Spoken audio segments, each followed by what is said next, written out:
कानपुर में एक आर्किटेक्ट उत्कर्ष सिंह ने सीसामऊ थाना अंतर्गत गांधीनगर पी रोड निवासी राकेश कुमार पर गंभीर आरोप लगाए हैं। उत्कर्ष सिंह का आरोप है कि राकेश कुमार ने एक मकान बेचने के नाम पर उनसे 35 लाख रुपए ले लिए, लेकिन मकान उन्हें ना देकर किसी अन्य वक्त को बिल्डर एग्रीमेंट पर बेच दिया। उत्कर्ष सिंह ने बताया कि जब उन्हें मकान की लिखा पढ़ी की बात की तो राकेश कुमार ने टाल मटोल करते हुए मना कर दिया। इसके बाद उत्कर्ष सिंह ने बताया न्यायालय की सहायता ली और राकेश कुमार के खिलाफ मुकदमा दर्ज करा। उत्कर्ष सिंह और उनके अधिवक्ता विश्वजीत ने अपने प्रतिष्ठान पर एक प्रेस वार्ता का आयोजन किया, जिसमें उन्होंने कानपुर विकास प्राधिकरण के जिम्मेदार अधिकारियों पर गंभीर आरोप लगाए। उत्कर्ष का कहना है कि वह कल्याणपुर गुब्बा गार्डन सिद्धार्थनगर IIT के निवासी हैं और पेशे से एक आर्किटेक्ट। उनकी मुलाकात राकेश कुमार से हुई, जिसने गांधीनगर पी रोड स्थित 108/17 के मकान को खाली कराने के लिए उनसे 35 लाख रुपए लिए और खाली होने के बाद मकान उत्कर्ष सिंह को बेचने का वादा किया, लेकिन बाद में मकान किसी और व्यक्ति को बेच दिया गया। उत्कर्ष सिंह का कहना है कि जब उन्होंने इस मामले की शिकायत पुलिस से की तो पुलिस ने आरोपी से मिलीभगत कर मामला दर्ज नहीं किया। मजबूर होकर उन्होंने अपने अधिवक्ता के माध्यम से धारा 156(3) के तहत न्यायालय में मामला दर्ज कराया। उत्कर्ष सिंह और उनके अधिवक्ता ने यह भी बताया कि विवादित मकान पर कानपुर विकास प्राधिकरण के मानचित्र को दरकिनार कर निर्माण कार्य जारी है। गांधीनगर पी रोड के मुख्य बाजार में स्थित इस भवन की निर्माण सामग्री बेतरतीब फैलाई जा रही है, जिससे सड़क पर अव्यवस्था फैल रही है। इस मामले में कई बार लिखित शिकायतें कानपुर विकास प्राधिकरण के अधिकारियों और सीसामऊ थाने के पुलिसकर्मियों से की गई, लेकिन किसी भी जिम्मेदार अधिकारी ने इस पर ध्यान नहीं दिया। उत्कर्ष सिंह और उनके अधिवक्ता विश्वजीत का आरोप है कि अधिकारियों की मिलीभगत से यह अवैध निर्माण कार्य चल रहा है।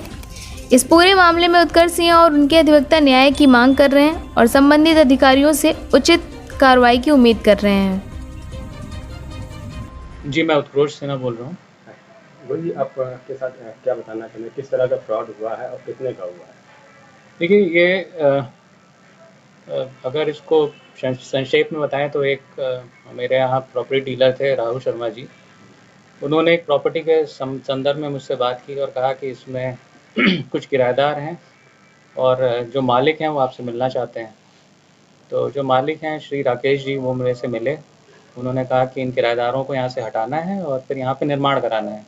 चूँकि आप इस काम को करते हैं, आप आर्किटेक्ट हैं, बिल्डर हैं, आप ये काम करें। तो उन्होंने जिन जिन लोगों को पैसे देने को कहा, मैंने पैसे दे दिए और एक विश्वास पे सारी चीज़ें हो गई। लगभग 35 लाख रुपए मैंने 2 किराएदारों को और उनके कुछ रिश्तेदार थे, उन सबको दिए गए, जिसकी सारी प्रमाण मेरे पास हैं। एक वीडियो प्रमाण है और उसके अलावा जो है कुछ नंबर 1 का पैसा भी दिया गया, वो सारा बैंक अकाउंट से डिडक्ट हुआ, उनके अकाउंट में गया, उसकी पूरी डिटेल मेरे पास है। इसके बाद कुछ समय तक ये प्रॉपर्टी ऐसी पड़ी रही। एकाएक इसमें मुझे ऐसी जानकारी मिली कि इस पर बिल्डर्स एग्रीमेंट हो गया है। श्री राकेश जी जो मुझसे मिले थे और मेरे ही पैसे को लेके उन्होंने किराएदारों को हटाया था, उन्होंने राहुल शर्मा को साथ में लेकर और 1-2 लोगों को शामिल करके इस पे बिल्डर्स एग्रीमेंट कर लिया, बिना मेरी जानकारी के। जब मैंने इस पे ऑब्जेक्शन किया तो उस पर कोई कार्रवाई नहीं हुई। आपने कहीं शिकायत वगैरह की है? जी बिल्कुल। कहाँ इसके लिए मैंने फिर सिविल एक सूट दाखिल किया, उसमें भी कार्रवाई चल रही है। उसके आगे फिर मैंने FIR भी करवाई है इसके संबंधित। लेकिन अजीब तो ये हुआ कि ये विवादित होने के बावजूद इसमें निर्माण चालू हो गया और करीब 1.5 से 2 महीने से इसमें निर्माण चल रहा है। मैंने सोचा कि भाई FIR या उसका कुछ असर पड़ेगा, मैं इसमें कुछ ना बोला।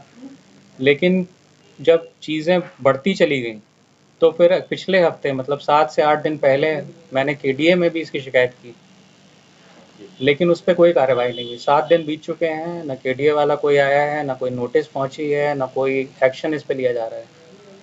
तो मेरा अनुरोध है कि इस पर KDA और जो भी इससे संबंधित लोग हैं इस पर थोड़ा ध्यान दें। और जिस तरह से मेरे साथ एक स्पष्ट रूप से जो धोखाधड़ी हुई है, पैसे मेरे से लेके काम दूसरे से कराना, तो इस पर कुछ एक्शन लिया जाए। निर्माण भी अवैध है, चूँकि मैं खुद आर्किटेक्ट हूँ, मैं जानता हूँ। नक्शा कुछ और पास हुआ है, निर्माण कुछ और हो रहा है। निर्माण में जी निर्माण कार्य चल रहा है? बिल्कुल चल रहा है, दूसरी छत पड़ चुकी है, 2 छतें पड़ चुकी हैं, 100% ग्राउंड कवरेज है, सड़क 100 नहीं 110% है, सड़क पे निकला हुआ है छज्जा। अपनी बात शासन और प्रशासन तक कहना चाहते हैं। अपना नाम बताए पहले। जी, मेरा नाम विश्वजीत पाल एडवोकेट है और उत्पल सिन्हा जी मेरे मुवक्किल हैं।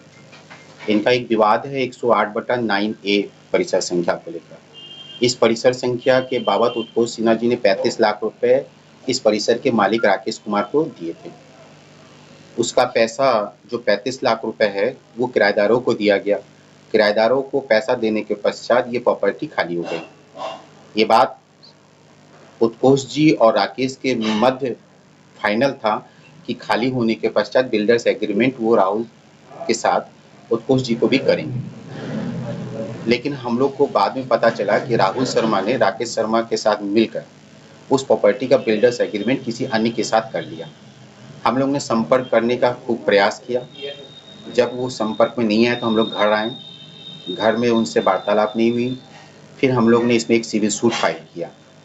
सिविल सूट फाइल करने के पश्चात हम लोग ने एक FIR भी दर्ज करवाई। FIR दर्ज होने के पश्चात जब इन्वेस्टिगेशन चल रहा था, मुकदमा कोर्ट में विचाराधीन था, इन लोग ने प्रॉपर्टी में तोड़फोड़ करके उस प्रॉपर्टी का निर्माण शुरू कर दिया। हम लोग ने कानपुर विकास प्राधिकरण को इस संबंध में जानकारी दी तो उन्होंने बताया कि इसमें नक्शा पास है। उस समय हम लोग को कोई ऑब्जेक्शन नहीं हुआ। लेकिन इस प्रॉपर्टी पर फिर निर्माण कार्य जब शुरू हुआ तो मैंने देखा कि ग्राउंड फ्लोर और फर्स्ट फ्लोर में जो निर्माण हुआ वो बिल्डिंग बायलॉज के विरुद्ध है। इसमें ना सेटबैक का पालन किया गया, ना इसमें FIR का पालन किया गया। इन्हीं सब कारणों को लेकर हमने कानपुर विकास प्राधिकरण में पत्राचार किया। उत्कोष जी ने माननीय मुख्यमंत्री महोदय के पोर्टल्स के माध्यम से उनको जानकारी दी। कल हमने chief secretary of Uttar Pradesh में भी एप्लीकेशन दिया। परिस्थिति ये है कि जहां कानपुर विकास प्राधिकरण को इस संबंध में सूचना दी जा रही है कि वहां अवैध निर्माण हुआ, आज 7वां दिन है, कानपुर विकास प्राधिकरण ने उसमें कोई कार्रवाई नहीं की।